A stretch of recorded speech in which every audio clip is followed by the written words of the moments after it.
It's Economics 101. Something is worth only as much as someone is willing to pay for it. But when it comes to a home, buyers usually can only afford to pay what the mortgage company is willing to lend them. Enter the real estate appraiser. His job is to assess the property's value based on recent sales of similar homes within the same neighborhood. But if those comparable sales are low to begin with, then so will the appraisal. This is what some real estate agents are facing during a slow recovery in the housing market. Becky Weber, a top 3% area real estate agent for RE/MAX, closed on 38 properties last year.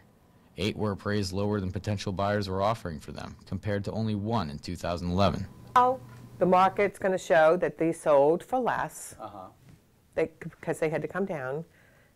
But is it showing that I had 8 where the buyers were willing to pay higher, but they couldn't?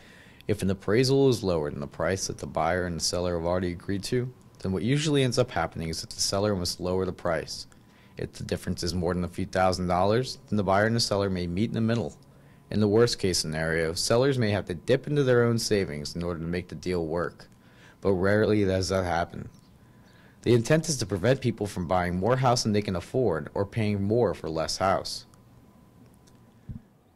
For instance, there's one on out in New Orleans East, which is still a pretty depressed area. But we had the house priced at $410,000. We had 2 offers of $400,000. We had it under contract for $400,000. We were ready to close it, and the day before, the appraisal came back at $340,000.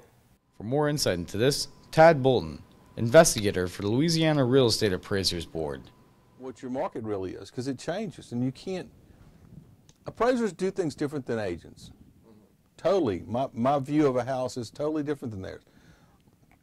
I'm totally set back. I do not care if it's worth 120 or 100. That is not my job. My job is to tell you what I can prove, and then within a reasonable range, and then pick a value. There might be other disincentives to pressure appraisers to value homes conservatively. Many reforms were passed after the crash of 2008. Among them was the broad Dodd-Frank Act. Included in the bill were reforms to the appraisals process. This is Dr. Ron Christner, professor of finance at Loyola University. How it applies. So probably it is sort of self-preservation in the sense that I think there's a $20,000 up to a $20,000 fine if they don't follow all the rules, and so some of the provisions in Dodd-Frank may effectively make them be more conservative than they would otherwise be because they have personal financial liability. This is just one facet of a multifaceted issue. Another facet is the fact that there are currently no restrictions on where a Louisiana licensed appraiser can perform appraisals within the state. In fact, out-of-state appraisers can obtain a reciprocal license that allows them to appraise properties here. The only requirement is that the appraiser be competent in the market immediately surrounding the listing. I remember one appraisal we had in Harahan came in low, which we do a lot of work there. We knew the price was right. The appraiser was from Mississippi. We looked at his card, he was from Mississippi, so we demanded a new appraisal. According to Bolton, this is a result of appraisal management companies pressuring appraisers to go outside of their comfort zones. After Dodd-Frank, banks can no longer directly hire appraisers themselves. Instead, they must now hire a third party. It says you should be geographically competent, but it doesn't define it. I have several appraisers who have told me, I'm licensed in Louisiana, so therefore I'm competent. But just because you're licensed somewhere doesn't mean you know the area. The Louisiana Real Estate Appraisers Board has proposed a new set of rules to the Louisiana House Commerce Committee that will require appraisals to work only in zip codes in which they are geographically competent. They will have to submit forms with these qualifications, including specific area codes of familiarity to the Appraisers Board. AMCs will only be able to hire appraisers from selective groups who are geographically competent.